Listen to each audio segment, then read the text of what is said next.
सध्या मराठ्यांचे जे योद्धे होते ते आता काय करतायत हे समजून घेणं गरजेचं आहे. आता मराठ्यांचे योद्धे कोण आहेत तर मनोज जरांगे. आता मनोज जरांगे पाटील नक्की काय करतायत? चिन्ना टन्ना आणि घोडे लावले कचाकच अशी भाषा वापरणारे आता काय म्हणतायत झकपक. आता हे जरा अंगे यांच्या अंगाशी आलेलं आहे. जरा अंगेच्या अंगाशी आलेलं आहे. आता हे जरा अंगेच्या अंगाशी आलेलं आहे. राष्ट्रातील प्रत्येक मराठी भाषिक आहे तो मराठा हे समजून घेणं गरजेचं आहे. मी मराठा एक मराठा लाख मराठा हे जे काय बोलतायत त्यांनी हे समजून घ्यायला पाहिजे. 96 कोळी मराठा यांनी समजून घ्यायला पाहिजे की आपला मराहट्टीपणा मरेन पण हट्टीपणा सोडणार नाही हे समजून घ्यायला पाहिजे. मराठा म्हणजे कुणबी, मराठा म्हणजे भंडारी, मराठा म्हणजे आदिवासी, मराठा म्हणजे प्रत्येक या महाराष्ट्रातील मराठी माणूस. मग तो कुठल्याही दऱ्याखोऱ्यात राहून देत, कुठल्याही शहरात राहून देत, कुठल्या गावात राहून देत, ह्या महाराष्ट्रात राहणारा मराठी माणूस म्हणजे तो मराठा झाला.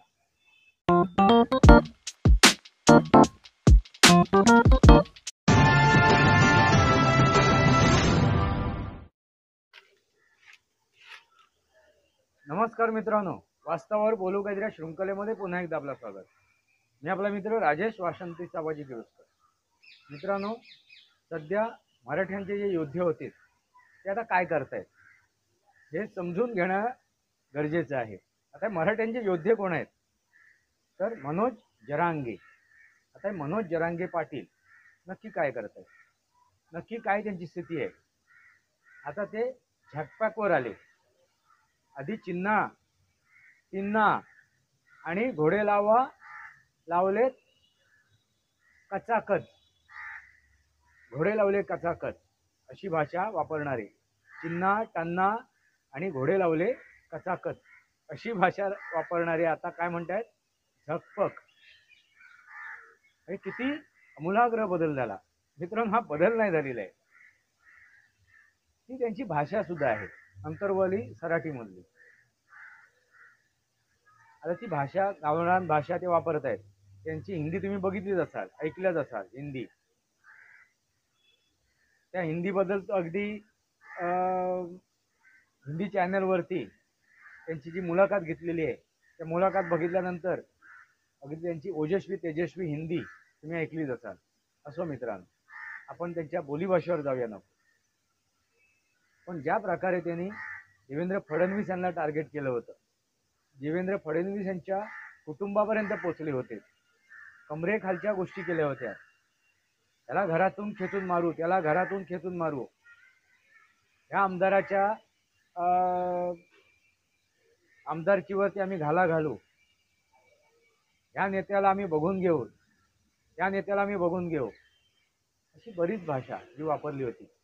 आता हे जरा अंगे यांच्या अंगाशी आलेलं आहे, जरा अंगेच्या अंगाशी आलेलं आहे. तर हे जरा अंगेच्या अंगाशी आलेलं आहे. त्याच्यात आता सुरेश धस यांनी उडी मारलेली आहे. सुरेश धस आणि सुरेश धसांच्या मागे आता मराठा समाज एकवटतोय असं दिसायला लागले. सुरेश धस यांच्या मागे आता मराठा समाज एकवटतोय आणि जरांगे पाटील यांचा सूर्य अस्त होतोय अशी एकंदरीत परिस्थिती दिसायला लागली. मित्रांनो, ही खेळी देवेंद्र फडणवीस यांची असू शकते का? आपल्याला काय वाटते? राजकारण आहे शेवटी मित्रांनो. समाजकारणासाठी राजकारण केलं जाते किंवा एखाद्याच्या राजकीय अस्तित्वाला संपवण्यासाठी राजकारण केलं जाते. राजकारण हे राजकारणच असते. मग स्वतःची बाजू मजबूत करण्यासाठी, स्वतःची बाजू सेफ करण्यासाठी प्रत्येक राजकारणी तो राजकारण खेळत असतो. पण जरांगेने दुसऱ्याच्या जीवावरती राजकारण केलं, दुसऱ्याच्या विश्वासावरती राजकारण केलं.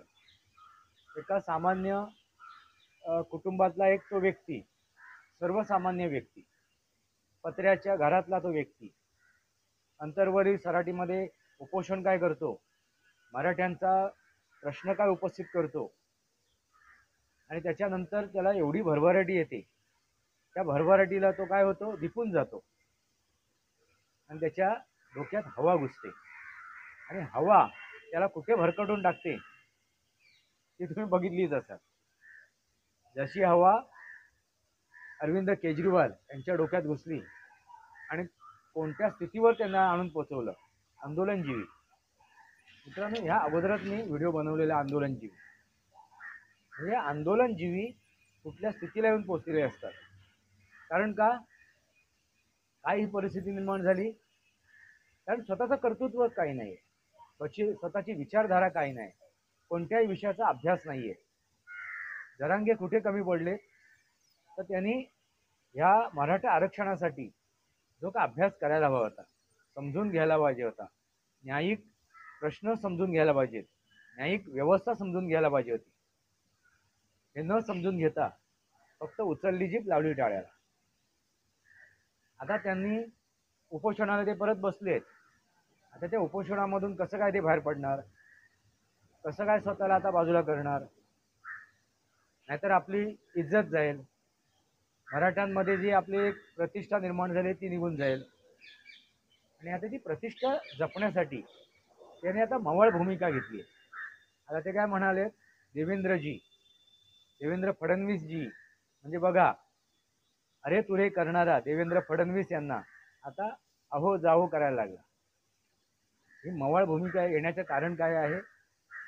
तर महत्वाची गोष्ट म्हणजे आज देवेंद्र फडणवीस हे मुख्यमंत्री आहेत. दुसरी गोष्ट काय, तर गृहमंत्रालय त्यांच्याकडे आहे. आता चौकशीला सुरुवात झालेली आहे जरांग्यांच्या. या 2.5 वर्षाच्या काळात जरांग्यांनी जे काय आंदोलन केलं, आंदोलनासाठी जे काय पैसा वापरला, जे काय माया गोळा केली, त्याच्यावरती आता काय चाललंय, चौकशी चालू आहे. त्याची एक मनात भीती आहे. या चौकशीतून आपण कसं काय सही सलामत सुटू याची एक भीती आहे. त्यासाठी आता त्यांनी मवाळ भूमिका घेतलेली. जरा अंगाशी आलेलं आहे, जरा अंगाशी आलेलं आहे, जरा अंगाशी आलेलं आहे जरांग्यांच्या. आणि फक्त अंगाशी ना आलंय तर आता नाका तोंडात पाणी द्यायला लागलेलं.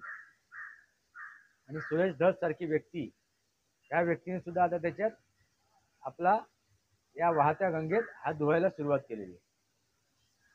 मित्रांनो, म्हणून मी ह्या पूर्वीच म्हणाले होतो की राजकारण हे करताना समाजाचा विचार करून जर केलात, भारताचा संविधानाचा विचार करून केलात, न्याय हक्काचा विचार करून केलात, कायद्याला समोर घेऊन केलात, म्हणजे काय म्हणतात त्याला, कायदेशीर, टेक्निकल आणि कायदेशीर याचा अभ्यास करणं गरजेचं आहे, समजून घेणं गरजेचं आहे. आणि त्यानुसार आपण जर एखाद्यावरती आरोप लावतोय, एखाद्याच्या विरोधात उतरतोय किंवा एखाद्या गोष्टीसाठी आपण उतरतोय, तर त्याचा अभ्यास आपल्याकडे परिपूर्ण असावा.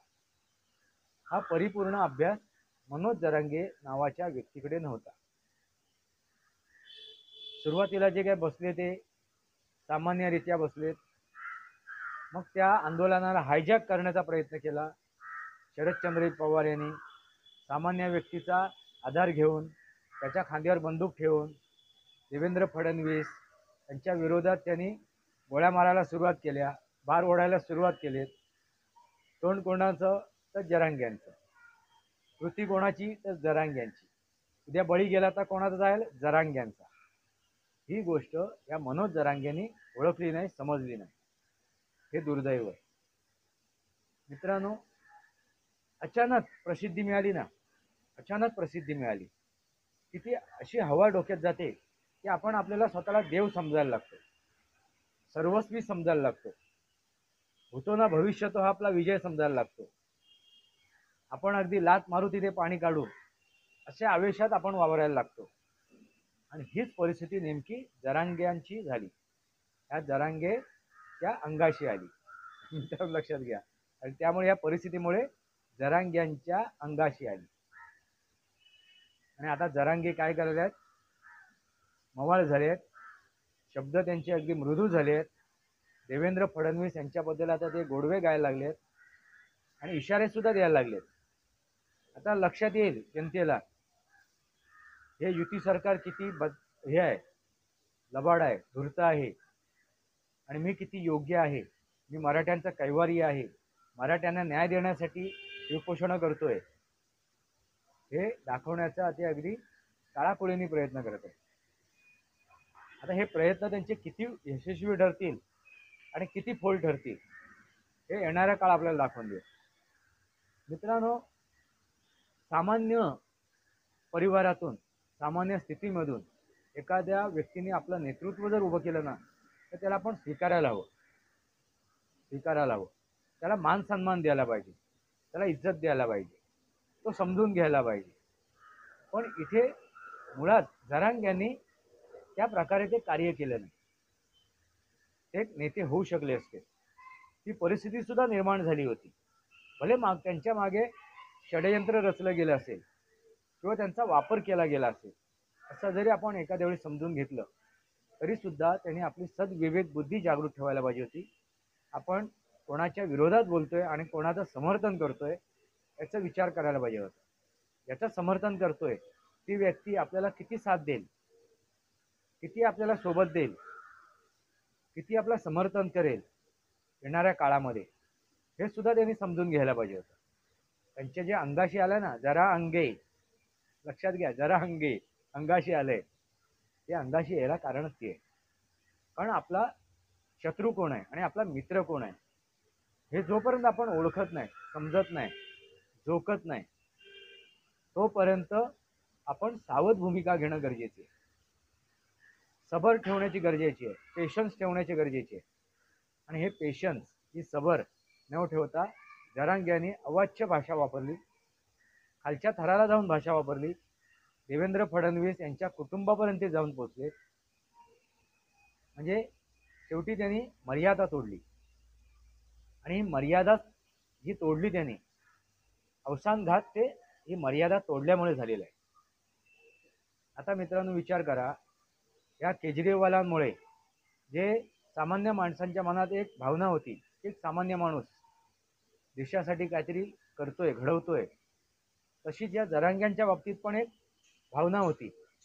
एक सामान्य माणूस, एक गरीब माणूस, एक सामान्य कुटुंबातील माणूस येऊन काहीतरी चळवळ करतोय, उपोषण करतोय, आंदोलन करतोय, या आंदोलनातून तो न्याय हक्क मिळवून देतोय, न्यायासाठी लढतोय, अशी जी भावना निर्माण झाली होती, ही भावना पुसली जाणार, त्या भावनेवरती शिंतोडे उडवलं जाणार, चिखलफेक होणार, ती भावना डागाळली जाणार. ही गोष्ट या आंदोलकांना समजायला हवी, जे आपल्या स्वार्थासाठी, मतलबासाठी, स्वहितासाठी जे काय हे आंदोलनजीवी झालेले आहेत, हे परजीवी झालेले आहेत, हे बाणगुळ झालेले आहेत, या बाणगुळांना ही गोष्ट समजून घेणं गरजेचं आहे. तसेच हे मनोज जरांगे सुद्धा एक बाणगुळ होतं, एक आंदोलनजीवी होते. त्यांचं स्वतःचं अस्तित्वच काही नाही, स्वतःची विचारधारा काही नाही, स्वतःचे विचार नाही आहेत, स्वतःचा अभ्यास नाही आहे, त्यांच्याकडे अशी काय यंत्रणा नाही आहे की त्या यंत्रणेतून त्यांना रोज अपडेट मिळेल, माहिती मिळेल, कायद्याची, न्यायाची, हक्काची, अशी त्यांच्याकडे कोणती यंत्रणा नव्हती. अशी त्यांनी कोणाशीही आपली हे ठेवली नाही, परिचय ठेवला नाही, किंवा अशा कोणाशी त्यांनी चर्चा केली नाही. अशी ही मनोज जरांगे यांच्या अंगाशी आलेली गोष्ट आहे. अशी मनोज जरांगे ही व्यक्ती, मित्रांनो लक्षात आलं का, त्यांच्या अंगाशी का आलेलं आहे जरांगे, विचार करा मित्रांनो. म्हणजे जी काय ती भाषा ते वापरत होते, या भाषेमुळे घरोघरी लोकांना ती त्यांची ओळख झाली. त्याला गावठी भाषा आहे, गावंढळ आहे, अशिक्षित आहेत असं समजून लोक त्यांना मान देत होते, सन्मान देत होते. म्हणजे बघा, एखादा बेवडा असेल, शराबी असेल, दारू पिलेला असेल, नशेमध्ये असेल, तो काही बरळला तर आपण विचार करतो, जाऊ दे, मरून दे, दारू प्यायलाय, नशा चढली आहे आणि त्या नशेमध्ये बरळतोय, नशेमध्ये शिव्यागाळ करतोय, आपण त्याच्याकडे दुर्लक्ष करतो. आणि हीच ती अवस्था होती ह्या जरांग्यांची. त्यांच्या डोक्यात जी सत्तेची नशा चढली होती, राजकारणाची नशा चढली होती, आणि या नशेमध्ये ते काय बरळत होते. आणि त्या बरळण्याकडे जनतेने कानाडोळा केला, दुर्लक्ष केलं. तर त्यांना काय वाटलं की मोठं काहीतरी मी कार्य करतोय, समाजकार्य करतोय, शिवधनुष्य उचललंय, असा त्यांचा एक तो भ्रम झाला. आणि हा भ्रम झाल्यानंतर त्यांची दिशाभूल करण्यासाठी टपकलेले जे शरद पवार यांचे सारखे जे नेते होते, त्यांनी संधी साधली. कारण शरद पवार सारखी जी व्यक्ती आहे ना मित्रांनो, ती संधी साधू आहे. आणि ह्या व्यक्तीने उभ्या आयुष्यात, उभ्या राजकारणामध्ये, आयुष्यामध्ये ह्या व्यक्तीने एकच गोष्ट केली, ते म्हणजे षडयंत्र रचले. मग तो सामान्य माणूस असो, नेता असो, किंवा आणखीन कोणी असो, त्यांनी आपल्या पोळ्या भाजण्यासाठी या शरद पवारांनी फक्त षडयंत्रच रचले. दुसऱ्याच्या खांद्यावरतीच बंदूक ठेवली. आणि ह्या वेळेला त्यांनी जरांग्यांचा वापर केला. जरांग्यांच्या तोंडात बंदूक घातली आणि त्या तोंडात घातलेल्या बंदुकीतून जरांगे गोळ्या झाडत होते, बॉम्बगोळे टाकत होते. विचार करा मित्रांनो, हे बॉम्बगोळे होते, अणुबॉम्ब पडत होते त्या महायुतीच्या सरकारवरती कुठल्या कुठल्या तऱ्हेने. आणि त्यावेळेचे ते उपमुख्यमंत्री देवेंद्र फडणवीस यांच्यावरती ते बॉम्बगोळे पडत होते. आणि ह्या बॉम्बगोळ्यामध्ये देवेंद्र फडणवीस काय होणार, नेस्तानाबूत होणार, बेचिराख होणार, अशी परिस्थिती मविला म्हणजे कोण, महाविकास आघाडीला वाटत होती की ह्या बॉम्बगोळ्यामध्ये, या अणुबॉम्बमध्ये, मनोज जरांगेंच्या मुखातून पडलेल्या अणुबॉम्बमध्ये युती नामशेष होईल, देवेंद्र फडणवीस नामशेष होतील. ते देवेंद्र फडणवीस, एकनाथ शिंदे यांसारखे जे हिरोशिमा नागासाकी आहे ते बिचेराख होतील, अशी परिस्थिती वाटत होती. कोणाला, शरदचंद्रजी पवार यांना. त्यांनी मनोज जरांगेंच्या मुखामध्ये असे अणुबॉम्ब पेरले होते. आणि मनोज जरांगे आपल्या मुखातून अणुबॉम्ब फुंकत होते, उघडत होते, फेकत होते. म्हणजे विचार करा. पण त्याच्यातून उलट झालं, ते बॉम्बगोळे त्यांच्या मुखातच फुटलेत. कोणाच्या, मनोज जरांगेंच्या. आणि त्याबरोबर शरद पवार तेल लावलेल्या मल्लासारखे निष्ठून गेले, नामानिराळे झाले. ते भाषा केली की मनोज जरांगेंनी असं बोलायला नको होतं, मनोज जरांगेंनी विचारपूर्वक बोलायला पाहिजे होतं. अनेक त्यांनी वक्तव्य केली. शेवटी काय झालं, तेल लावलेल्या मल्लासारखे निष्ठून गेले. तोंडावर आपटले कोण, तर मनोज जरांगे. अजूनही वेळ गेलेली नाही. मनोज जरांगेंनी आता सुद्धा थोडी सावध भूमिका घेऊन विचारपूर्वक वक्तव्य करायला पाहिजे. जी काय त्यांच्यासोबत समर्थन आहे, जे काय त्यांचे चाहते आहेत, तो चाहत्या वर्गांना, त्यांच्या समर्थकांना त्यांनी अजूनही सांभाळायला हवं, अशी माझी एक इच्छा आहे. कारण ठीक आहे, अनवघाने अशा गोष्टी घडतात. मनोज जरांगेंनी अगदी त्या ह्याच्या नशेमध्ये, राजकीय नशेमध्ये, त्या आवेशामध्ये, त्या आवेशाच्या भरामध्ये जी काय भाषा केली असेल, जे काय वक्तव्य केले असतील, जे काय ते वागले असतील, एक सामान्य अशिक्षित व्यक्ती म्हणून आपण त्याला माफ करूया, सोडून देऊया, ठीक आहे, हरकत नाही. अशिक्षित व्यक्ती आहे, त्यांना साधं मराठी बोलता येत नाही. शुद्ध मराठी सोडून द्या, मराठी बोलता येत नाही. त्या बोलीभाषेमध्ये सुद्धा ते, त्यांच्या बोलीभाषेमध्ये सुद्धा कुठेतरी गडबडतात. त्यामुळे आपण त्यांना माफ करूया. पण त्या माफीला केव्हा त्यांना हे मिळेल, ज्यावेळी ते आजही सुधारतील, आजही आपली दशा आणि दिशा योग्य मार्गावर घेऊन जातील, आजही ते स्वतःला समजून घेतील, मराठा आरक्षण काय हे समजून घेतील, मराठा ही जात आहे की नाही याचा पहिला ते उलगडा करतील, अभ्यास करतील. मला मराठा ही जातच नाही आहे, ती जात आहे ती म्हणजे कुणबी. मराठा म्हणजे महाराष्ट्रात राहणारा तो मराठा, मराठी भाषिक तो मराठा, महाराष्ट्रातील प्रत्येक मराठी भाषिक आहे तो मराठा, हे समजून घेणं गरजेचं आहे. मी मराठा, मी मराठा, एक मराठा लाख मराठा, हे जे काय बोलतायत, त्यांनी हे समजून घ्यायला पाहिजे.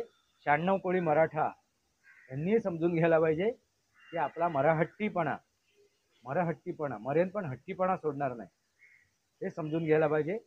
मराठा म्हणजे कुणबी, मराठा म्हणजे भंडारी, मराठा म्हणजे आदिवासी, मराठा म्हणजे प्रत्येक या महाराष्ट्रातील मराठी माणूस. मग तो कुठल्याही दऱ्याखोऱ्यात राहून देत, कुठल्याही शहरात राहून दे, कुठल्या गावात राहून देत, हा महाराष्ट्रात राहणारा मराठी माणूस म्हणजे तो मराठा झाला, हे समजून घेणं गरजेचं आहे. ही गोष्ट मराठा म्हणणाऱ्या नेत्यांनीही समजून घ्यावं आणि महाराष्ट्रातील प्रत्येक जनतेनेही समजून घ्यावं. मित्रांनो, तुम्हाला काय वाटते? मनोज जरांगे त्यांच्या अंगाशी आले, जरा अंगे आणि झाले नंगे. मनोज जरांगे अंगाशी आला आणि झाले नंगे. मागच्या व्हिडिओमध्ये त्याचा उल्लेख होता. तुम्हाला काय वाटते मित्रांनो? मनोज जरांगे सुधारतील का? मनोज जरांगे टाळ्यावर येतील का? मनोज जरांगेंना दिशा आणि दशा कळेल का? तुम्हाला काय वाटते? तुमचे काय विचार आहेत? बघूया येणाऱ्या काळात मनोज जरांगेसारखी व्यक्ती आपल्याला शोधून सापडते का? तुम्हाला काय वाटते मित्रांनो? आपले विचार कमेंट बॉक्समध्ये मांडा. वास्तवावर बोलू काहीतरी या शृंखलेला सबस्क्राईब करा, बेल आयकॉन दाबा, माझे विचार पडसे लाईक करा, आपले विचार कमेंट बॉक्समध्ये मांडा. तुर्तास इतकंच. भारत माता की जय, वंदे मातरम. जय भारत, जय महाराष्ट्र, जय सनातन.